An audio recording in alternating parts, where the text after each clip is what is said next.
Assalamualaikum warahmatullahi wabarakatuh. Selamat pagi semuanya. Waalaikumsalam. Waalaikumsalam warahmatullahi wabarakatuh. Selamat pagi, Pak. Pak. Selamat pagi semuanya. Hari ini kita akan mempelajari tentang keseimbangan pasar. Sebelum itu, saya ingin tanya nih, siapa saja yang tidak hadir pada pagi hari ini? Mungkin Maratullah Viva mau menjawab? Ada, Pak. Siapa? Afifah. Abi nggak hadir, Pak. Sakit, Pak. Oh ya, nanti Bapak akan mencatatnya di buku presensi siswa ya. Terus itu, Pak. Fulan sakit. Ada satu anak lagi. Itu siapa ya namanya ya? Oke. Pertama-tama bisa on cam supaya Bapak tidak bicara sendirian di sini.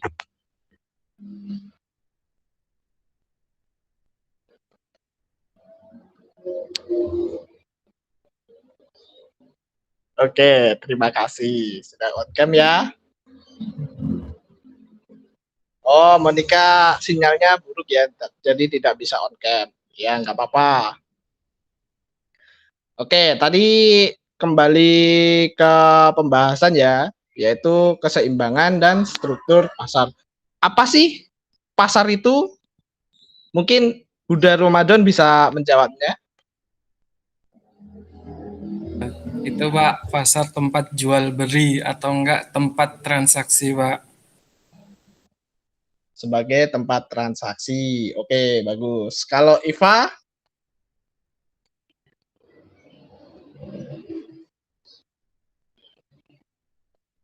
Iva, Itu, halo, Pak. halo. Ya, jadi pasar, kalau menurut saya sih, pasar itu tempat bertemunya penjual dan pembeli. Bagus sekali. Jadi pasar itu juga bisa digunakan sebagai tempat bertemunya penjual dan pembeli. Oke, next.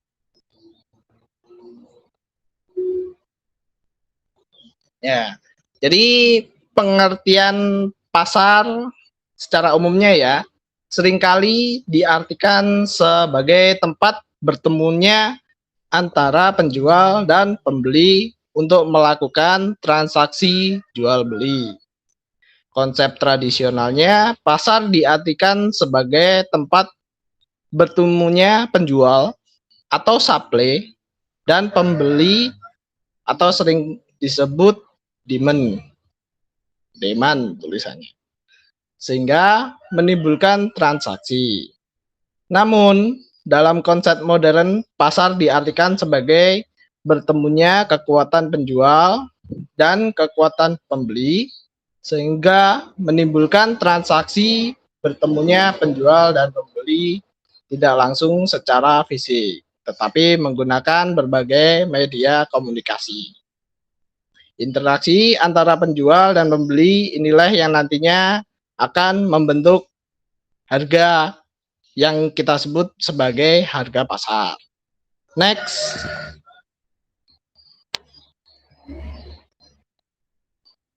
Fungsi pasar sendiri ada 3, yaitu sebagai sarana pendistribusian barang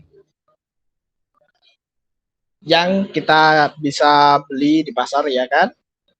Yang kedua ada pembentukan harga. Kalau kita ada proses jual dan beli barang, maka harga itu akan terbentuk dengan equilibrium yang ditetapkan. Dan selanjutnya ada sebagai tempat promosi. Jadi ajang promosi sebetulnya biasa kita lakukan di pemasaran, ya kan? Oke, next. Peranan pasar dalam kegiatan ekonomi itu yang pertama ada bagi produsen atau penjual. Masih ingat produsen itu siapa? Udah mungkin bisa menjawab. Produsen ya penjual kan, Pak? Oh ya, benar sekali. Saya tadi udah nyebut. Maaf. Itu Pak, orang yang memproduksi barang. Nah, bagus. Itu juga bisa. Oke. Peran bagi produsen yang pertama ada sarana menyalurkan hasil produksi. Itu yang A ya. Dan yang kedua ada tempat mengenalkan produk baru dan melakukan promosi. Tadi sudah Bapak jelaskan di fungsi pasar, jadi sarana promosi itu disebut juga sebagai bagian dari produsen. Yang ketiga, ada sarana untuk mengetahui barang yang dibutuhkan konsumen. Jadi, barang apa saja yang menjadi kebutuhan para konsumen ini. Yang keempat, ada pembentukan harga. Jadi, pembentukan harga ini terjadi ketika harga keseimbangan atau harga pasar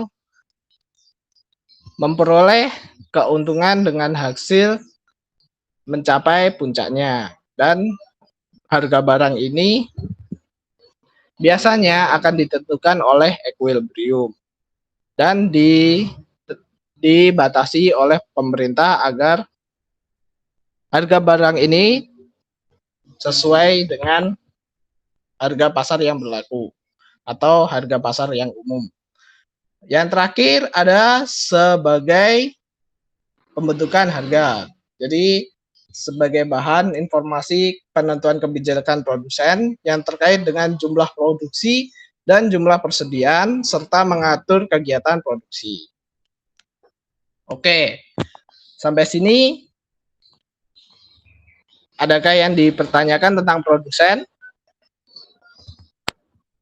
Saya kira jelas ya. Oke, karena ini kan pembelajaran dasar ya kan, supaya kalian semua bisa tahu kegiatan ekonomi apa saja sih yang dilakukan dalam pasar. Oke, saya lanjut. Yang kedua ada bagi konsumen. Jadi bagi konsumen itu peranan dalam pasar ekonomi ada yang pertama sarana untuk mendapatkan barang dan jasa yang sesuai dengan kebutuhannya. Jadi mereka bisa memperoleh barang dan jasa ketika membeli atau menyewa penjasa yang ada. Yang kedua adanya pasar. Konsumen dapat membandingkan harga, kualitas, dan barang-barang yang ada di pasar. Yang kita sebut sebagai pertandingan dalam pasar ya. Oke, untuk selanjutnya peran konsumen dalam pasar yang terakhir yaitu ada sarana mengetahui tren-tren barang yang beredar. Oh ya, saya lanjut ya. Sarana mengetahui tren-tren barang yang beredar di pasar. Jadi kalau kita beli baju di pasar itu kita kan selalu ngikutin gaya yang berlaku saat ini. Nggak mungkin kita pakai sarung jalan-jalan ke mall pakai sendal gitu kan nggak mungkin kan ya. Jadi kita harusnya itu ngikutin tren masa kini. Kalau keluar itu juga pakai celana jeans, terus bajunya rapi, itu kan enak dipandang kalau tren-tren ngikutin tren masa kini. Oke. Peranan pasar dalam konsumen mungkin sudah paham ya karena kita sendiri juga merupakan bagian dari konsumen. Untuk selanjutnya ada peran bagi distributor. Bagi distributor sendiri, yang pertama peranannya adalah memperlancar arus barang dan jasa. Jadi kalau kita lihat itu ya, supir-supir itu kerjanya ya menyalurkan barang-barang dari pihak produsen ke konsumen. Itu melalui pasar.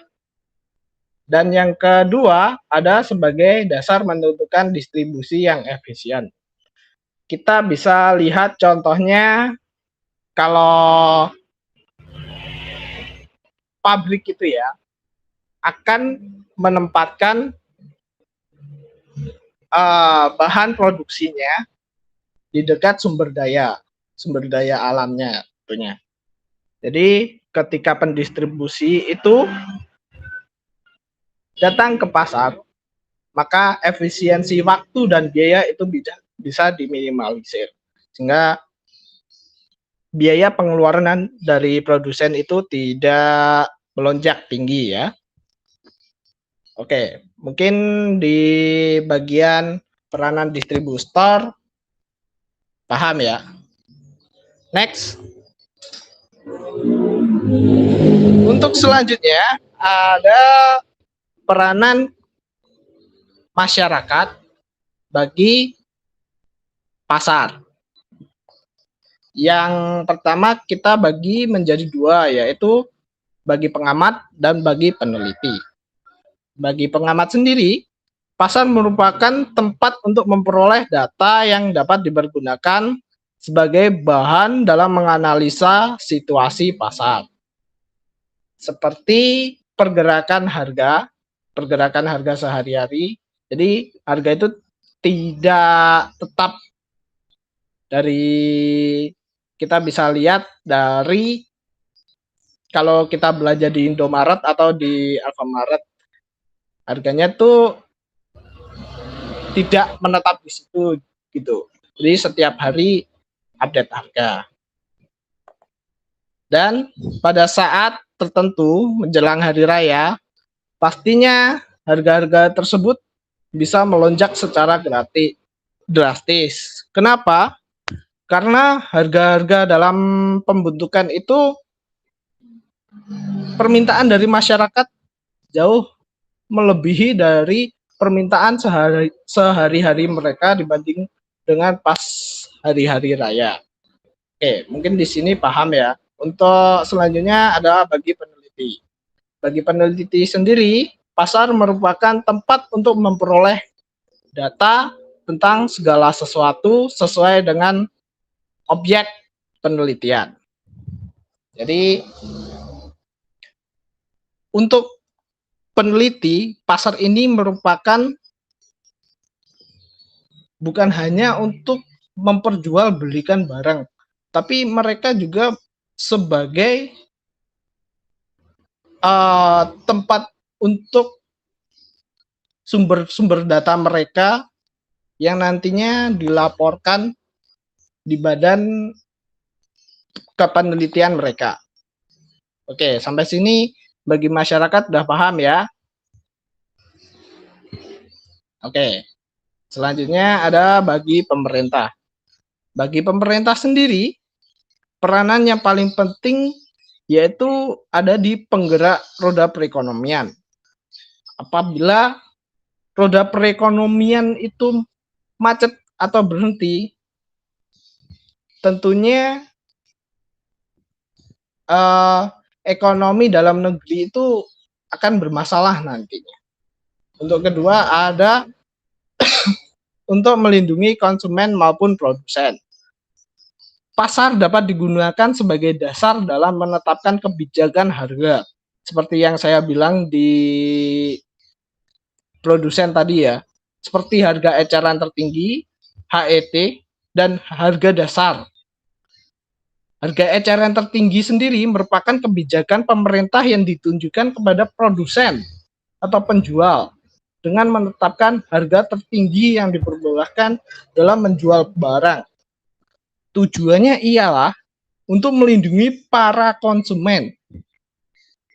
Sedangkan harga dasar merupakan kebijakan pemerintah dengan cara menetapkan harga terendah dalam membeli barang.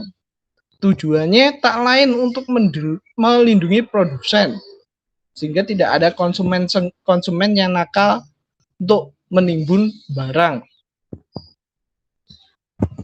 Oke, selanjutnya bagian peranan pemerintah yang ketiga itu ada dasar mengatur peredaran barang. Bukan hanya uang saja, barang pun juga diatur oleh pemerintah untuk menstabilkan produksi barang-barang yang akan diperjualbelikan di masyarakat.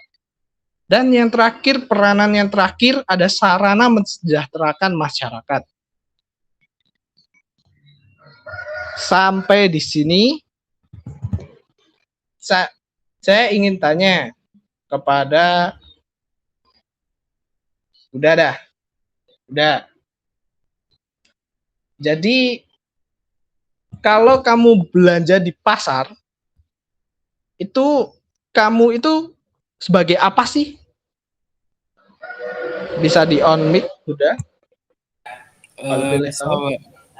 Sebagai masyarakat atau pembeli, Pak. Sebagai pembeli, yakin. Yakin, Pak. Kenapa? Alasannya kenapa? Bisa dijelaskan. Karena saya di pasar ingin membeli suatu barang, Pak, yang saya butuhkan. Ya, itu termasuk ke dalam bagian bagi konsumen ya, bukan bagian dari masyarakat. Maksudnya masyarakat itu adalah bagi pengamat atau bagi peneliti. Cuman dua itu ya. Oke, nggak apa-apa, udah. Oke, next slide.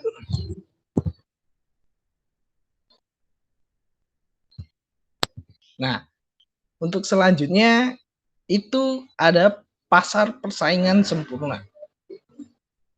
Yang pertama adalah pasar persaingan sempurna, yaitu pasar yang memiliki sangat banyak pembeli dan penjual, sehingga secara perseorangan tidak mampu mempengaruhi harga pasar. Jadi kalau kita membeli suatu barang, kita itu nggak bisa gitu seenaknya mengubah harga-harga di pasar, kecuali yang di pasar tradisional. Mungkin di pasar tradisional itu kita bisa menawar harga dalam pasar tradisional itu, karena sudah ketentuan masyarakat kalau pasar tradisional itu tempatnya kita untuk menawar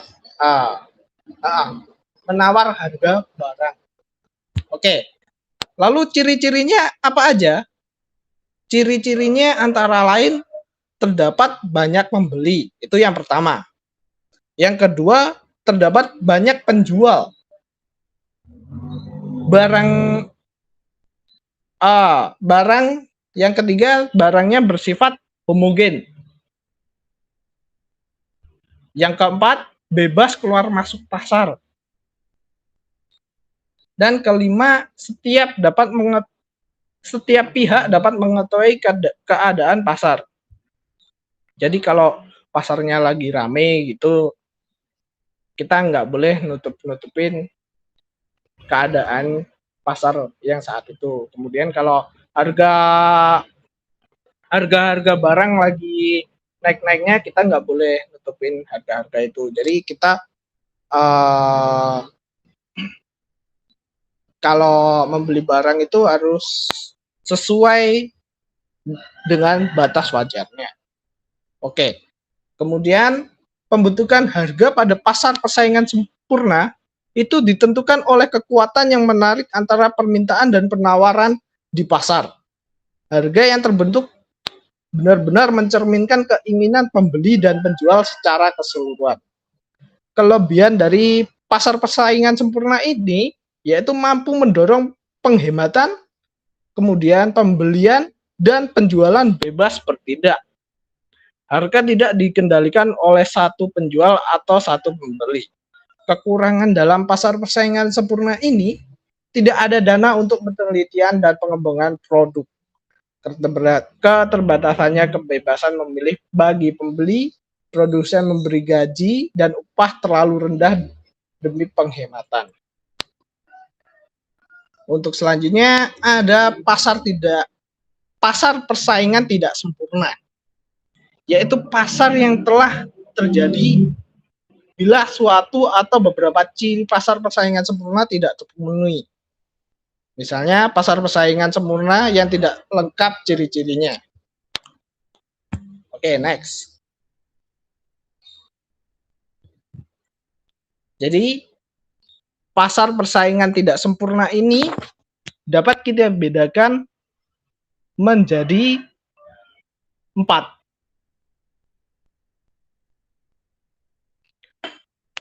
Yang pertama ada pasar monopoli. Pasar monopoli ini artinya pasar yang dikuasai oleh satu orang penjual. Jadi tidak ada yang boleh masuk keluar pasar seenaknya bagi penjual. Oke. Bentuk pasar persaingan tidak sempurna ini memiliki ciri-ciri sebagai berikut. Yang pertama, hanya ada satu penjual. Yang kedua, terdapat banyak pembeli. Ketiga, tidak ada barang pengganti atau barang-barang independen lainnya. Oke, yang terakhir ada hambatan untuk masuk keluar pasar. Seperti yang saya jelaskan tadi ya. Jenis pasar monopoli ini ada 4. Yang pertama, alamiah, muncul karena keadaan alam yang khas. Dan yang kedua, dari masyarakat, muncul karena kepercayaan masyarakat. Dan yang ketiga, melalui undang-undang. Melalui undang-undang ini, muncul karena keberlakuan kebijakan undang-undang itu sendiri. Terdiri atas monopoli negara, hak cipta, hak paten, dan hak merek. Yang terakhir, kemampuan efisiensi muncul karena mampu menghemat biaya produksi, sehingga memunculkan pasar monopoli. Maaf ya, tadi sebenarnya ada 6. Jadi tambahnya adalah yang kelima, penguasaan bahan baku muncul karena menguasai bahan baku. Dan yang keenam, ada penguasaan teknologi dan tenaga ahli muncul karena menguasai teknologi dan tenaga ahli. Untuk selanjutnya ada pasar monopsoni.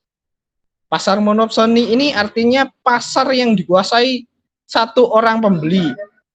Ciri-cirinya yaitu hanya ada satu pembeli, kemudian pembeli bukan konsumen tapi pedagang atau produsen. Jadi pembelinya ini dari produsen ya. Yang ketiga ada barang yang dijual merupakan bahan mentah. Yang terakhir ada harga sangat ditentukan oleh pembeli tadi. Pembeli tadi apa? Yaitu pembeli tadi adalah produsen atau pedagang ya. Oke. Next. Untuk selanjutnya ada pasar monopolistik. Yaitu ada pasar duopoli dan oligopoli ya. Yaitu pasar yang bentuknya mendekati pasar persaingan sempurna dan mendekati pasar monopoli, sehingga disebut sebagai pasar persaingan monopolistik. Contoh pasar pakaian dan sepatu. Ciri-cirinya antara lain adalah yang pertama, terdapat banyak produsen atau penjual. Yang kedua, jenis barang yang dipasarkan berbeda. Ketiga, adanya kemampuan produsen untuk mempengaruhi harga. Keempat, produsen lain mudah masuk ke dalam pasar. Dan yang terakhir adalah promosi penjualan harus aktif. Kalau tidak aktif, biasanya perekonomian mereka akan mandek. Oke, kita langsung saja masuk ke pasar oligopsoni. Arti dari pasar oligopsoni ini adalah pasar yang dikuasai beberapa pembeli. Ciri-cirinya terdapat beberapa pembeli. Yang kedua, pembeli bukan konsumen tapi pedagang atau produsen, hampir sama seperti monopolistik tadi. Yang ketiga, barang yang dijual merupakan bahan mentah Dan yang keempat, harga cenderung stabil. Oke, sampai sini paham kan antara pasar yang persaingannya tidak sempurna dari pasar monopoli, kemudian pasar monosoni, ada juga pasar monopolistik dan pasar oligopsoni. Adapun jenis-jenis pasar lainnya seperti pasar faktor produksi atau pasar input, yaitu pasar yang menjual faktor-faktor produksi. Dan yang kedua ada pasar barang dan jasa atau pasar output. Kemudian ada pasar uang, pasar yang menyediakan kredit jangka pendek, prolongasi wesel. Keempat ada pasar modal, pasar yang menyediakan kredit dalam jangka panjang, saham, dan obligasi. Oke, next.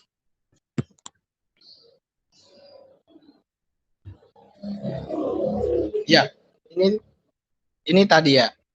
Jadi saya sedikit menambahkan saja, fungsi pasar uang itu untuk memfasilitasi jual beli surat-surat berharga, menyalurkan kredit jangka pendek, memperlancar aktivitas perekonomian. Oke, next.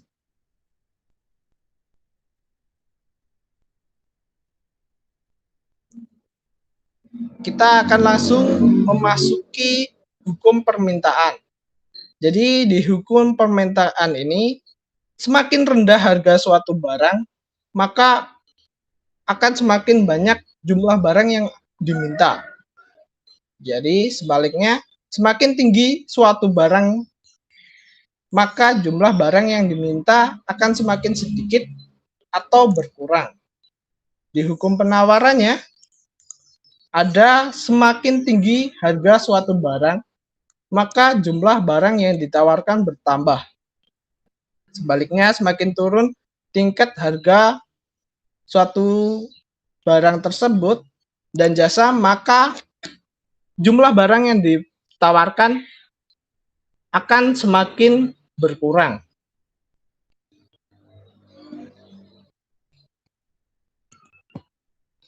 Ya, jadi di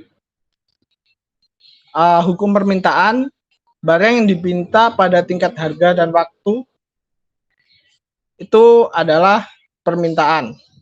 Dan di bagian penawaran adalah jumlah yang ditawarkan pada tingkat harga dan waktu tertentu. Kita akan mengidentifikasi macam-macam penawaran jenis-jenis permintaan. Jadi yang pertama ada berdasarkan daya beli. Permintaan efektif yaitu permintaan terhadap barang atau jasa yang disertai daya beli, melakukan transaksi. Yang kedua ada permintaan potensial, yaitu permintaan terhadap barang dan jasa yang disertai daya beli, tetapi konsumen masih mempertimbangkan transaksinya. Ketiga ada permintaan absolut, yaitu permintaan terhadap barang dan jasa tidak disertai daya beli. Mohon maaf, tidak ditampilkan di PPT, nanti silahkan dibaca di buku LKS ya. Oke. Untuk permintaan individu sendiri adalah permintaan seseorang terhadap barang dan jasa untuk memenuhi kebutuhan hidupnya. Dan permintaan kelompok adalah permintaan dari sekelompok orang atau masyarakat pada saat yang bersamaan. Di jenis-jenis penawaran, penawaran individu adalah penawaran yang dilakukan oleh satu orang penjual dan atau produsen. Penawaran pasar adalah penjumlahan dari penawaran individu. Apabila kemampuan konsumen membeli di atas harga pasar, maka konsumen tersebut memperoleh premi konsumen, dan sebaliknya apabila penjualan mampu penjual barang di bawah harga pasar, maka produsen tersebut akan memperoleh premi produsen. Next.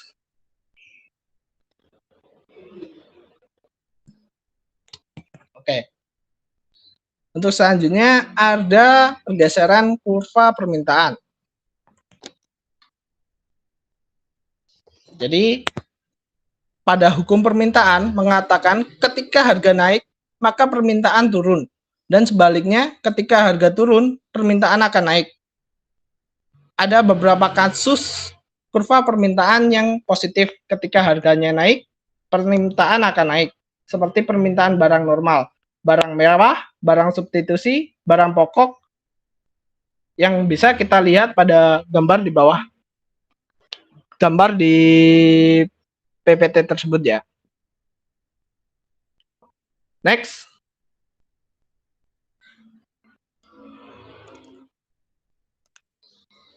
Untuk pergeseran kurva permintaan sendiri, kita bisa lihat yaitu pada titik S, kemudian ke titik S1, yang berikutnya adalah titik S2. Ketika kenaikan penawaran adalah dari S ke S1, sedangkan penurunan penawaran adalah dari S ke S2 pada kurva di sebelumnya, yaitu kurva permintaan ya, menunjukkan bahwa harga sebesar 600.000 di perusahaan yang semula menghasilkan jumlah kuantitas sepatu sebanyak 300 bertambah menjadi 500 karena adanya kenaikan kuantitas penawaran pada harga yang sama. Untuk kurva garis S ke S2 menunjukkan bahwa harga yang tetap sebesar 600.000, perusahaan semula menghasilkan jumlah kuantitas sebanyak 300 sepatu, berkurang menjadi 100 karena adanya penurunan kuantitas penawaran pada harga yang sama. Sebetulnya masih ada harga keseimbangan pasar, namun di PPT ini tidak ditampilkan karena pembentukan gambar keseimbangan pasar ini merupakan gabungan dari kurva permintaan dan kurva penawaran.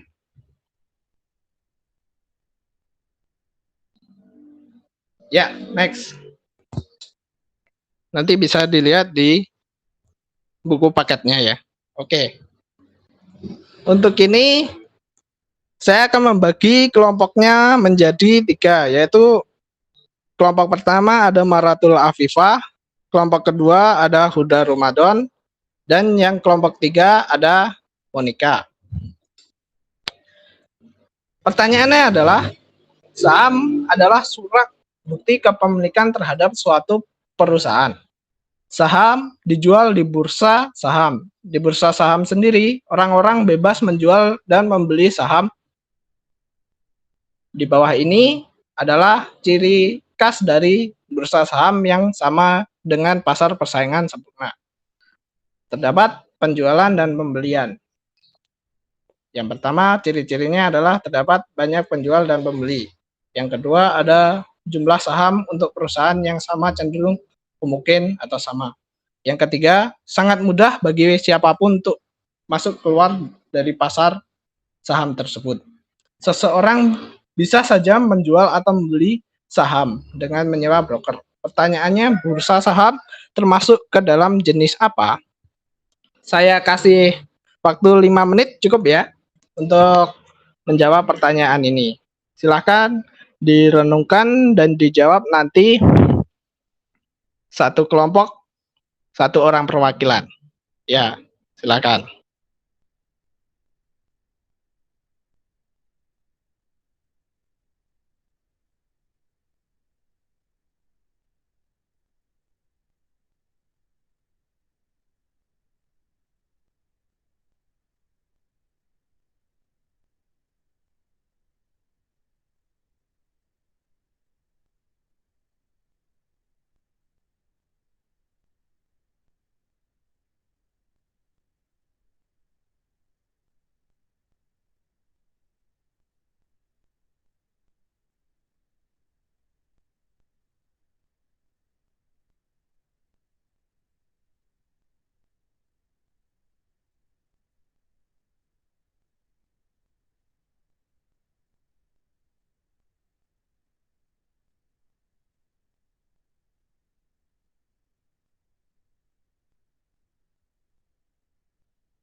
Oke, waktunya sudah habis ya. Untuk pertama, saya persilahkan Maratul Afifa untuk menjawabnya dan alasan apa sih atas jawabannya itu? Iya, silakan Iya, Iva. Pak. Jadi saya coba izin menjawab ya, Pak ya. Kalau menurut saya sih ini seorang bisa saja menjual atau membeli saham dengan menyewa broker. Pertanyaannya, bursa saham termasuk ke dalam jenis pasar apa? Kalau dilihat dari uh, kalimat di atasnya itu kan bursa saham itu kan menonjolkan dari sisi pasar persaingan sempurna. Jadi menurut saya ini termasuk jenis pasar persaingan sempurna.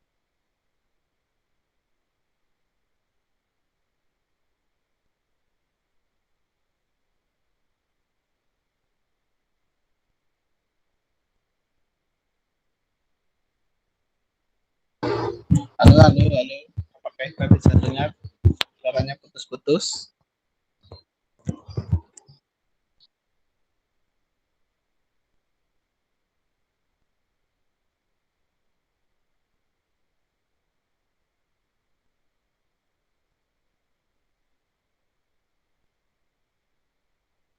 Iya, mungkin masih dalam terkendala koneksi ya.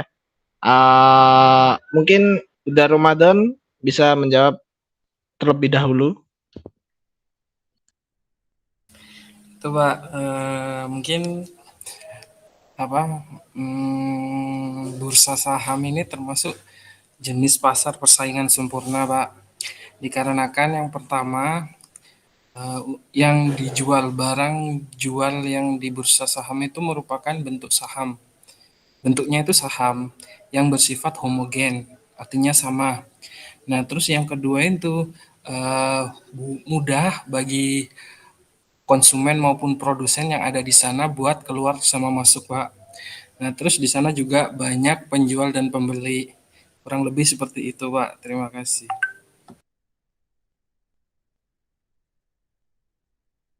Oh ya, terima kasih atas jawabannya yang sangat membantu sekali. Oke, apakah Iva punya jawaban tersendiri? Mungkin alasannya yang beda ya. Ya silakan Iva. Iya, kenapa? Tadi saya udah jawab, Pak. Jadi ini kan termasuk ke dalam jenis pasar persaingan sempurna, Pak ya. Nah, kenapa? Karena udah jelas banget gitu, Pak, di atas bahwa bursa saham tersebut tuh cirinya tuh sama kayak pasar persaingan sempurna. Jadi itu ada 3 hal itu tadi. Seperti itu, Pak, jawaban saya. Terima kasih. Ya, bagus sekali. Jadi pasar saham ini adalah pasar yang persaingannya sempurna ya. Benar, jawaban kalian adalah benar. Oke, untuk slide selanjutnya, next.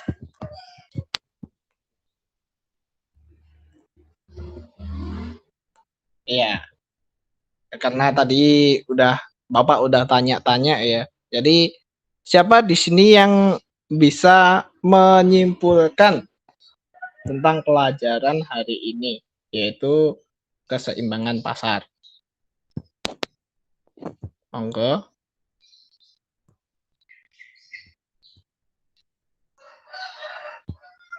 Udah mungkin sebisanya aja. Mungkin Bapak aja ya, Pak.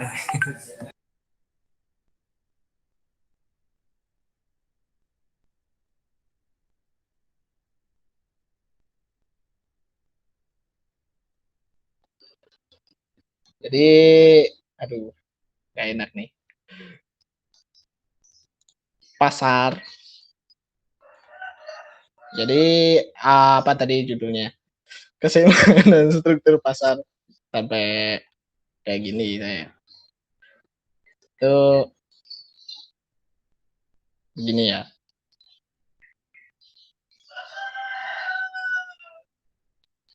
Pasar ini dibagi menjadi pasar persaingan sempurna dan pasar persaingan tidak sempurna. Pasar persaingan tidak sempurna itu ada pasar monopoli, kedua ada monopsoni, ketiga ada monopolistik, dan keempat ada oligopsoni.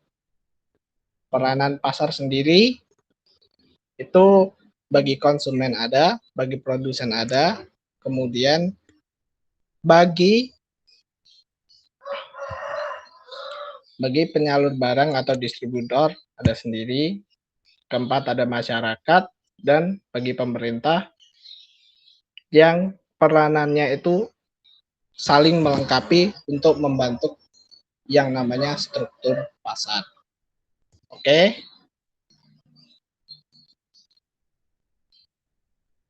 Untuk selanjutnya, Bapak ingin kalian mengerjakan tentang elastisitas. Itu nanti ada di buku paket halaman 25 ya. Nanti untuk pengumpulannya sendiri bisa nanti ditulis di kertas kemudian dikumpulkan di grup WA via WA ya. Ya, mungkin itu saja. Terima kasih bagi kalian semua yang sudah mendengarkan dan terima kasih pula untuk yang share screen pada kelas ini. Akhir kata, wassalamualaikum warahmatullahi wabarakatuh. Selamat siang semuanya. Sampai jumpa di pembelajaran berikutnya. Terima kasih. Selamat Waalaikumsalam siang, Pak. warahmatullahi Terima kasih. wabarakatuh. Siang, Pak. Terima kasih.